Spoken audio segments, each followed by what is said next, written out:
Shalom. Welcome to Light to the Nations. We're about to begin a detailed study about the altar in the Holy Temple. And the altar is the heart of the Holy Temple, and most of the activity in the temple takes place on or around the altar.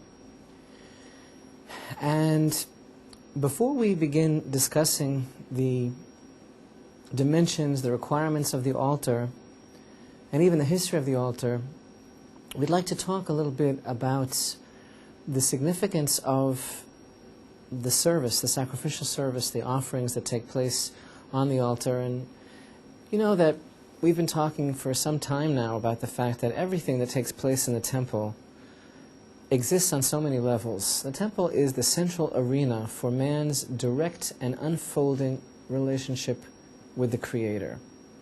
Israel and all the nations find their spiritual fulfillment in this one place, unlike any other in the world, the one place that Hashem chose to rest His presence, to make His name known. So it's clearly a meeting between heaven and earth, between human endeavor and the divine. And obviously, that being the case, it's an interface and a window into so many different levels of reality, and everything that takes place there has very great meaning. But one of the problems that we have today in contemporary society is in relating to the concept of the offerings, the Korbanot, what's called the sacrifices in the temple, because we feel very estranged, disenfranchised, disassociated from this concept. It seems to us to be very barbaric, actually. It seems to us to be very savage, to be strange, to be something that perhaps was condoned or necessary or required or understood in an ancient world that was not far from pagan origins and beginnings. This is what many people say. But certainly today, in the world as we know it, will we actually be going back to animal sacrifice? And this is a very popular question. And I'd like to explore a little bit with you now some of the dimensions of understanding, in fact, really just one particular direction, in understanding the complex procedure, or actually the complex spiritual process that should be happening when one brings an offering to the altar. And bear in mind that this is really only one dimension, one aspect, one level of meaning. And as we've emphasized, when it comes to our Holy Torah, there are so many levels of meaning of everything that's going on in any particular situation, in any verse in the Torah. Here we're talking about something as complex, as important, what our sages call one of the pillars of creation that actually upholds the world, what goes on in the temple. Obviously, there are many levels of understanding, but we need to try and talk about how we can relate to the service of the Korbanot. Now, this is a thought, actually, that I've been developing over a number of years, and that I have found helpful in trying to break down the barriers that many people have, including perhaps myself, in terms of understanding this aspect of the service in the temple. And it is so basic, and there are so many mitzvot, so many commandments that are dependent on this service in the temple. Obviously, it is something very central, original form of worship. And in fact, when we reflect, we immediately realize that all of the ancients, all of the tzaddikim, all of the great people, even before the establishment of the children of Israel, Adam, Noah, Cain and Abel, all of the ancients somehow found this medium, a way of directly expressing themselves and drawing closer to God. And indeed, the essence of the experience of bringing an offering in the temple is supposed to be something that draws us closer to Hashem. But before we start that, before we use that as a starting point, the problem that many times we have comes from the very word sacrifice. And this is where I'd like to start, because I feel that sacrifice is a very unfortunate translation of a concept which is conveyed in Hebrew And we've spoken a great deal together about the fact that when we study in Hebrew, there are levels of meaning and dimension, the original levels of meaning that were intended, that we can get and grasp if we're studying in Hebrew. If we're studying in any other language, unfortunately, a lot of things are going to get lost. So we have a Hebrew concept which is called Korban. And this is translated, generally speaking, as a sacrifice.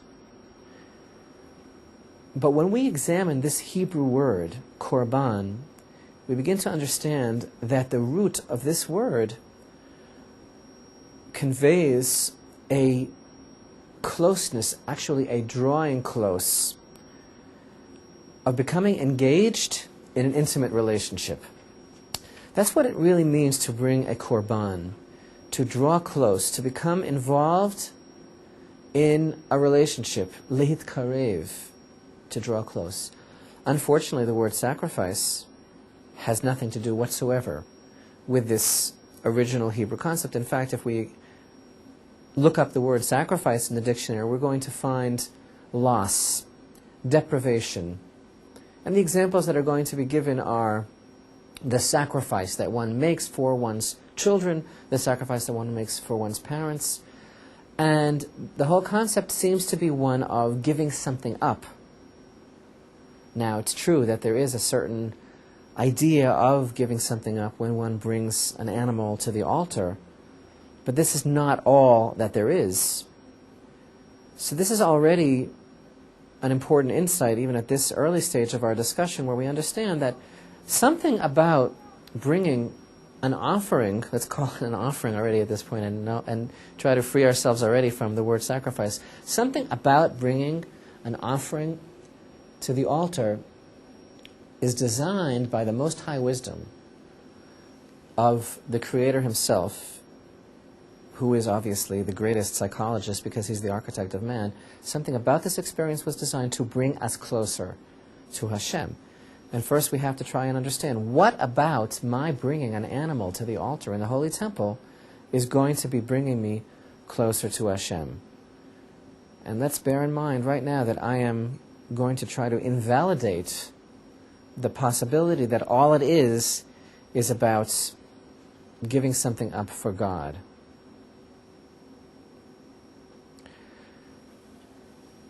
And there are different opinions amongst our great sages about what's supposed to be happening inside a person when the offering is brought. What sort of kavanot, what sort of intentions are supposed to be imagined or felt when a person brings the offering in order for it to work, in order for it to initiate whatever sort of cleansing process comes about through the particular offering. And there are different types of offerings. Not all the offerings that are brought in the temple have to do with sin. Please bear in mind that a vast minority of the sacrifices brought are for sin. And even then, they're only for an intentional sin. There can be no sacrifice brought for an intentional sin. But the majority of the offerings that are brought have to do with expressions, whether individual or community, of thanksgiving, of different opportunities that one has to draw closer to God. Now, you know that today most people are not engaged in agrarian society. Most people today are not livestock owners or producers or growers. Most people are involved in other pursuits. Of course, there are still farmers amongst us, but in those days, we see that society was much more agriculturally based. In fact, the Torah seems to indicate that when it comes to our holy forefathers, a measure of their wealth was indeed indicated by their livestock. And we see this regarding Abraham and Yitzchak and Yaakov, how they were heavy with flocks. Certainly in those days, society was much more geared towards raising animals, and I would guess that when one raises an animal from the beginning, from birth, one certainly has a feeling of attachment to that animal, and therefore bringing it, when it reaches its age, bringing it to the temple and offering it up as a sacrifice would really involve a certain large degree of a tremendous feeling of loss and of giving something up, and perhaps even some sort of substitution. There are those amongst the great scholars and the great commentaries who point out that one of the levels of experience that's really happening when one brings an offering is it's a certain vicarious taste of death. And there are those opinions that stress this, that one is supposed to be thinking, well, that really could be me on the altar, that really should be me. But it isn't, of course, and we have to discuss why that is so. But again, that's only one level of understanding. But what I want to say is that if that's the case, that the whole experience of the, again, sacrifice, remember that's not it, because it's korban is to draw close. But if it's a question of this sacrifice, of bringing something and giving it up, and that's all that's supposed to happen, when we bring an offering to the altar, that I'm supposed to feel that now I am giving something to Hashem that was mine, and that's what draws me closer. If that's the case, then when we rebuild the temple now in our high-tech society, we would have to bring something else to the altar that perhaps would be on that level of something that we are so close to, that we've had for so long, that we can't do without. If that's all it is, perhaps I have to bring my PC or my cell phone or my some sort of appliance to the altar, because that's something that I really can't do without. My internet connection.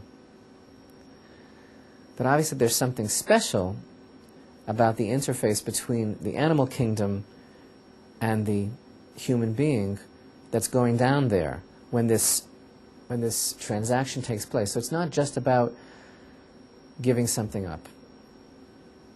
It's got to be something very particular about the act of bringing an animal to the altar.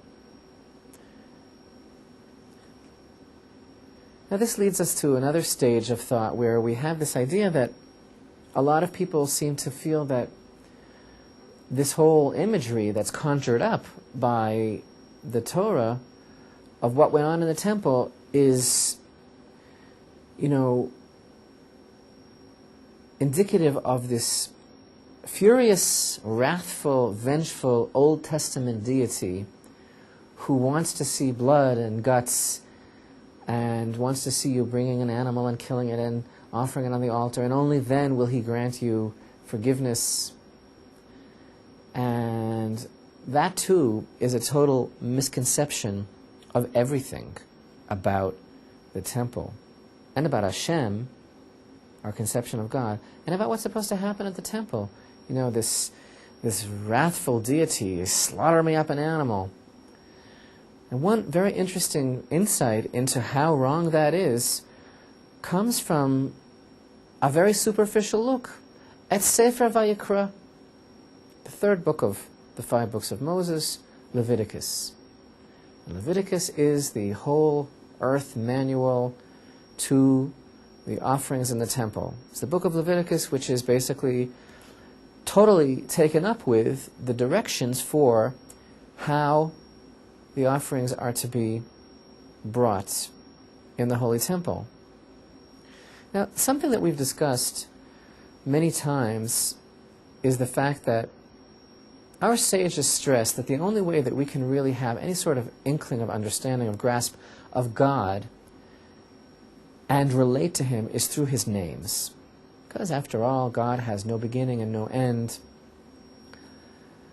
and He is the ultimate reality. And how can we possibly relate to that? And we have this idea, stressed in the Torah, that Hashem has different names.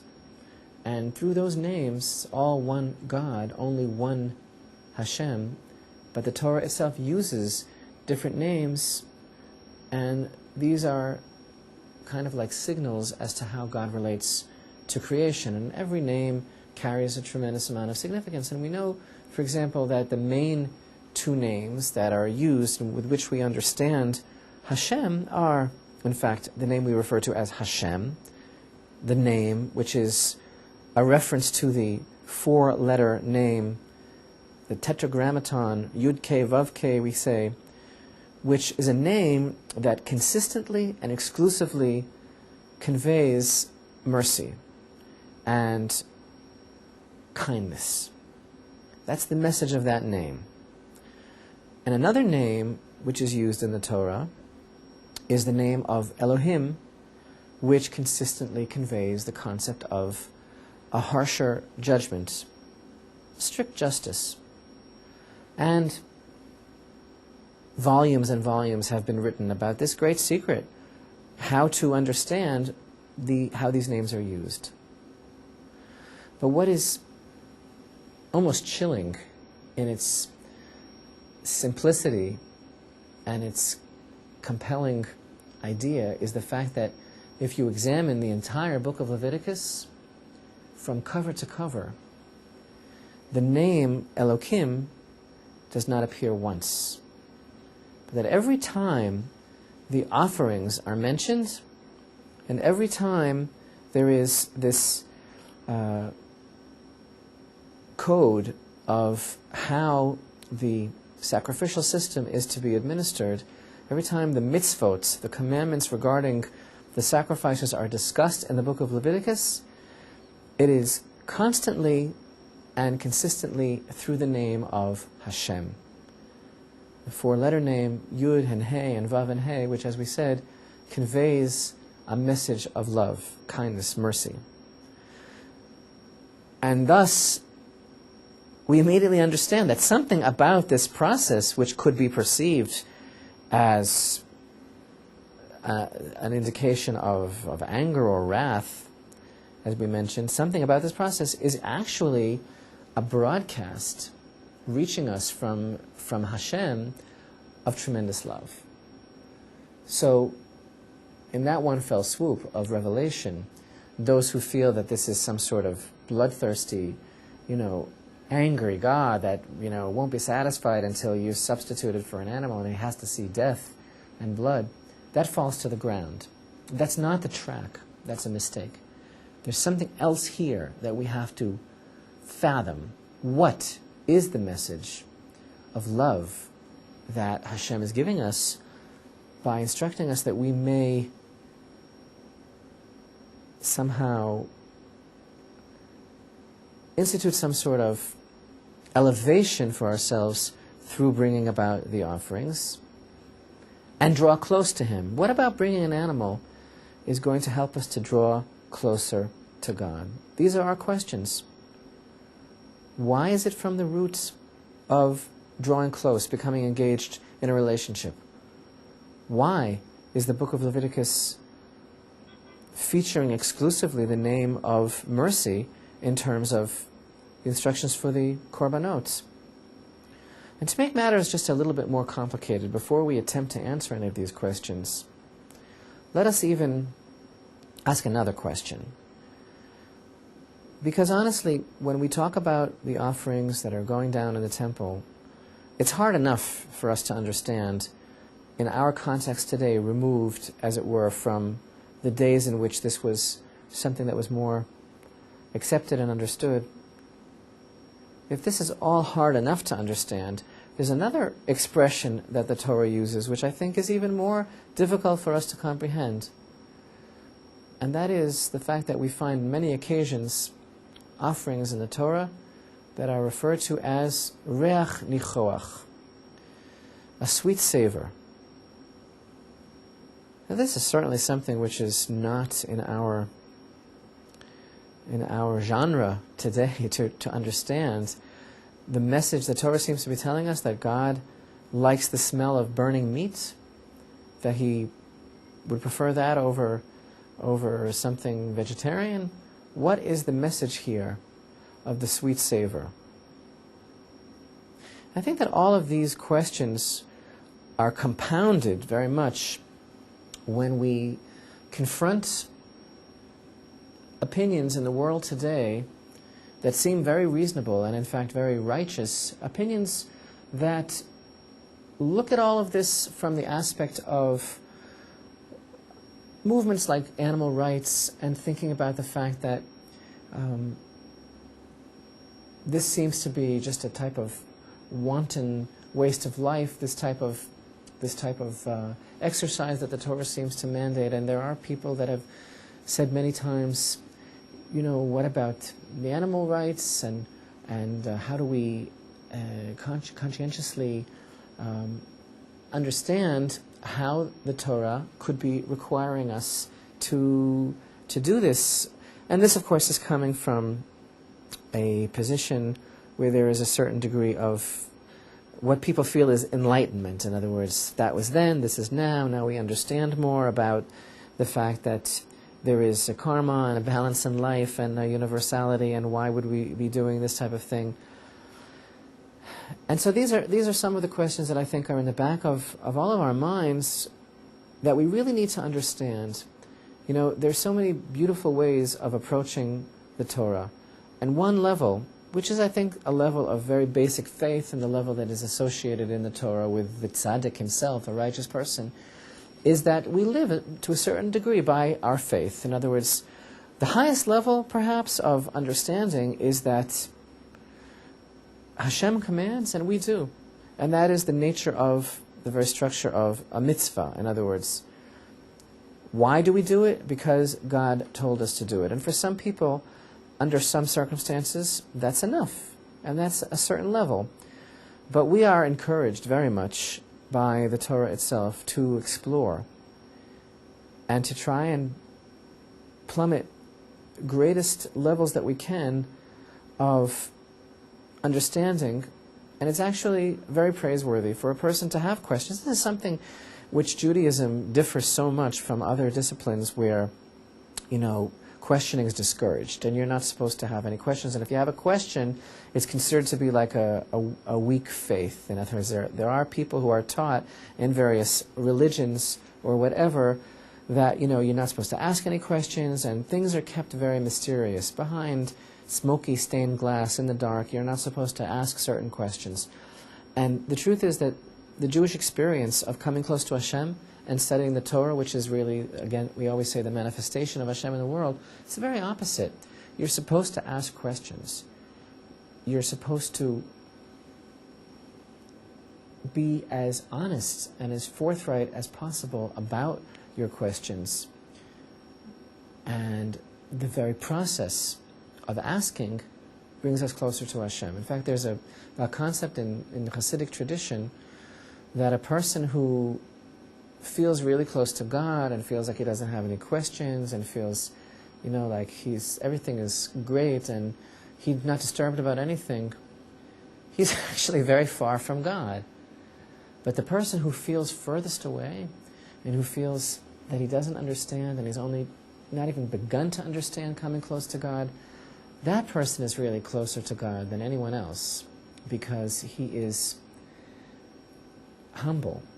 And it's that vessel that God cherishes the most, the person who's coming from a position of feeling that he really doesn't know anything. And that's the beginning of knowledge, the beginning of coming closer to Hashem. So the very act of asking these questions and needing to know and realizing that we are just beginning really our journey in knowledge, it's all a very healthy kind of pursuit and a very healthy position.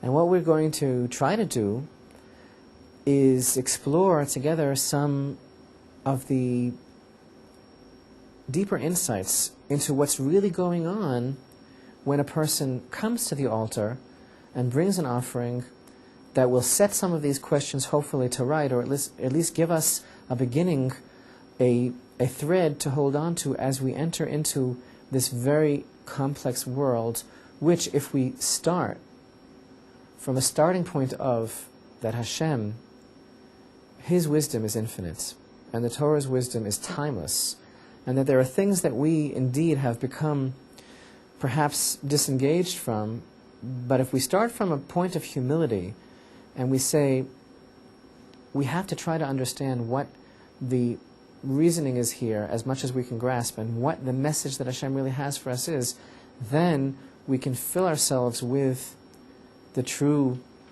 presence of Hashem that can be felt through all of this.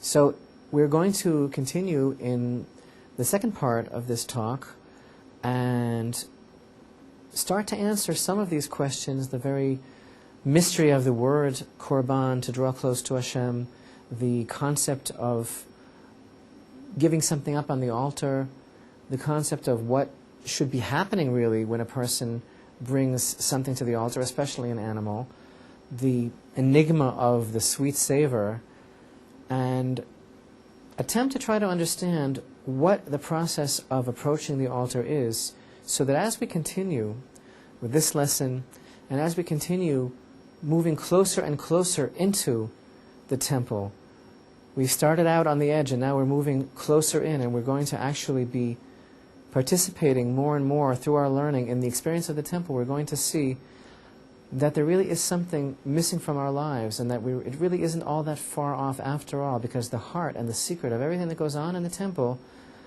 is the promise that Hashem has made us through these commandments, that we can always draw closer to Him and elevate this world, and while being in this world, literally, through the experience in the temple, make this world into a place for God, and thus a place for the Shekhinah, the Divine Presence, the light to Israel, and the light to the nations.